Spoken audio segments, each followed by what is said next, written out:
Good morning and good morning to everyone. Eternal पर है Goldman सैक्स की रिपोर्ट और काफ़ी बुलिश रिपोर्ट है, काफ़ी अच्छा लग रहा है उनको। ये स्टॉक बाय की कॉल बरकरार रखी है, टारगेट प्राइस बढ़ा दिया है 360 रुपये प्रति शेयर का टारगेट प्राइस, यानी कि लास्ट ट्रेडिंग प्राइस से 10% का अपसाइड पोटेंशियल नजर आ रहा है इटर्नल में।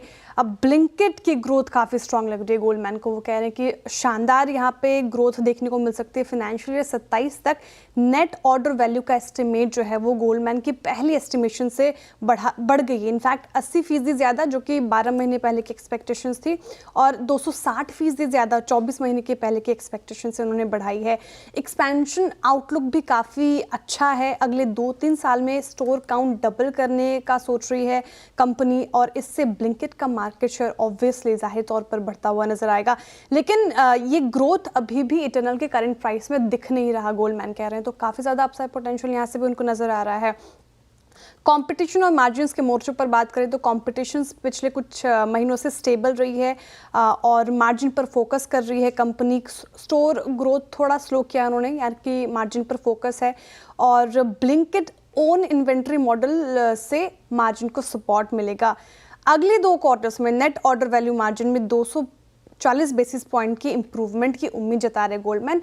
और एक खबर जो पिछले एक दिन पहले आई थी कि इटर्नल का मार्केट कैप अगर आप देखें तो उसने माइलस्टोन टच किया है। टाटा मोटर्स, टाइटन जैसे बड़ी कंपनी को मार्केट कैप के लिहाज से पीछे छोड़ते हुए नजर आ रही है, टॉप 25 निफ्टी के लिस्ट में शामिल हो गई है। तो तमाम चीज़ें हैं जो काफ़ी इटर्नल को पसंदीदा स्टॉक बना रहे हैं। बिल्कुल। अच्छा, मीनवाइल एक अपडेट सीएलएसए की रिपोर्ट है, भारतीय एयरटेल काफ़ी पसंदीदा स्टॉक है उनका, आउट परफॉर्म की कॉल दे दी है, कह रहे हैं कि आउट परफॉर्म करेगा भारतीय एयरटेल। टारगेट प्राइस 2035 का रखा है, 5% करीब करीब अपसाइड पोटेंशियल देख रहे हैं वो। लेकिन क्या की हाईलाइट्स हैं, वो कह रहे हैं कि डिजिटल इंफ्रा इन्वेस्टमेंट कंपनी कर रही है, जो कि अच्छी चीज़ है। एयरटेल ने डिजिटल इंफ्रास्ट्रक्चर में बड़े इन्वेस्टमेंट्स किए हैं, बैलेंस शीट्स कंपनी की लगातार मजबूत हो रही है, फ्यूचर ग्रोथ के लिए कंपनी तैयार है। 5G रैंप अप देखें तो एयरटेल ने फाइनेंशियल ईयर 25 में 5G एक्सपेंशन काफ़ी किया, तो 5G एक्सपेंशन का साल रहा फाइनेंशियल ईयर 25, और India mobile revenue market share बढ़कर 40% हो गया भारतीय एयरटेल का, सबसे हाई, और इससे इंडिया बिजनेस की ग्रोथ काफ़ी स्ट्रांग लग रही है सीएलएसए को भारतीय एयरटेल।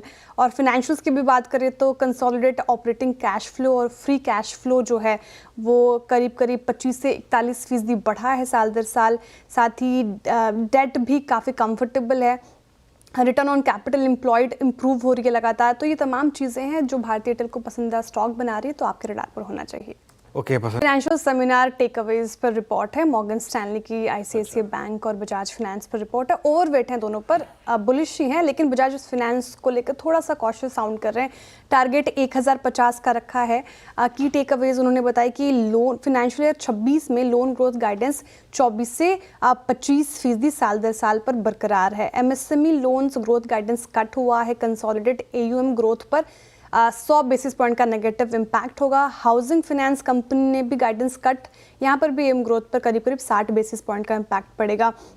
लेकिन एसेट क्वालिटी की बात करें तो उनका एम है कि फाइनेंशियल ईयर 26 खत्म करते वक्त एसेट क्वालिटी थोड़ी थोड़ी सुधरेगी, ताकि फाइनेंशियल ईयर 27 में ज़्यादा एग्रेसिव ग्रोथ पुश कर पाएँ। तो अगर सार निकालो बजाज फाइनेंस का तो नियर टर्म में थोड़े दिक्कतें हैं, लेकिन फाइनेंशियल ईयर 27 में एक्सपेंशन को लेकर कंपनी काफ़ी पॉजिटिव है, तो ग्रोथ की जगह छोड़ी है मॉर्गन स्टैनली ने।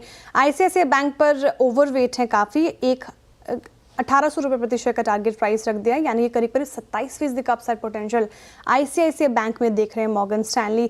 क्या अच्छा लग रहा है, तो वो कह रहे हैं कि ग्रेजुअल धीरे धीरे ही सही लोन ग्रोथ वहाँ पे इम्प्रूव हो रही है। क्या ड्राइवर्स रहे, तो रेट कट रहे, साथ ही रेगुलेशंस थोड़े ईज हुए हैं, फिस्कल इंसेंटिव्स ने कहीं ना कहीं सेंटिमेंट बूस्ट किया है। नेट इंटरेस्ट मार्जिन पर अगर बात की जाए तो प्रेशर थोड़ा कम होगा। एसेट क्वालिटी में के मोर्चे पर अनसिक्योर्ड लोन्स में थोड़ी इंप्रूवमेंट देखने को मिली है, और एसएमई बिजनेस बैंकिंग में भी बैड लोन्स यानी कि डेलिक्वेंसी की बात करें तो वो अभी भी मैनेजेबल है। तो ये पॉजिटिव चीज़ लग रही है आईसीआईसीआई बैंक के लिए, इसलिए टारगेट प्राइस काफ़ी अच्छा बढ़ाया है। नॉमरा की रिपोर्ट है ऑयल एंड गैस स्पेस को लेकर, कुछ पिक्स भी बताए हैं, वो भी रखते हो आपके सामने। वो कह रहे हैं कि ओपेक प्लस की सप्लाई बढ़ी है, इसलिए क्रूड ऑयल की कीमतें गिरी है। ये रिफाइनिंग और फ्यूल मार्केटिंग कंपनीज जैसे कि ओएमसीज के लिए ओवरऑल पॉजिटिव है।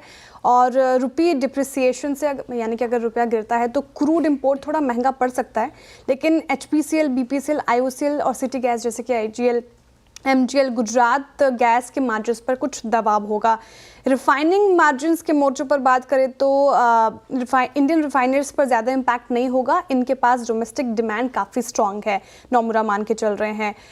OMCs में ये कह रहे हैं कि फ्यूल मार्केटिंग मार्जिन्स Q1 में रिकॉर्ड हाई पर थे, अब थोड़ा नॉर्मल हुए हैं और नोमुरा ने तीनों पर बाई की कॉल रखी है, HPCL, BPCL और IOCL, लेकिन सबसे उनकी प्रिफर्ड पिक BPCL है। गैस सेक्टर में उनको गेल काफ़ी अच्छा लग रहा है, पेट्रोनेट को भी वॉल्यूम बूस्ट मिलेगा वो कह रहे हैं, लेकिन गैस स्पेस से उनको गेल अच्छा लग रहा है।